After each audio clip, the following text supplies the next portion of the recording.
anak-anakku yang saya cintai dan sekaligus saya banggakan. Pada kesempatan ini saya ingin melantunkan kembang pangkur yang diberi judul Bakti Marang Wong Tuwa.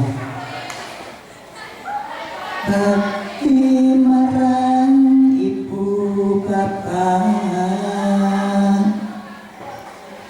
ojo maneni yen dinasehati,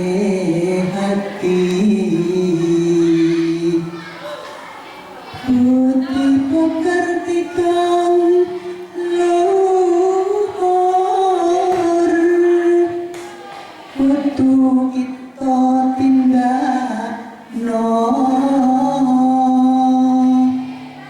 iku perintah Gusti ingkang Maha Agung. Kanggo sedaya manungsa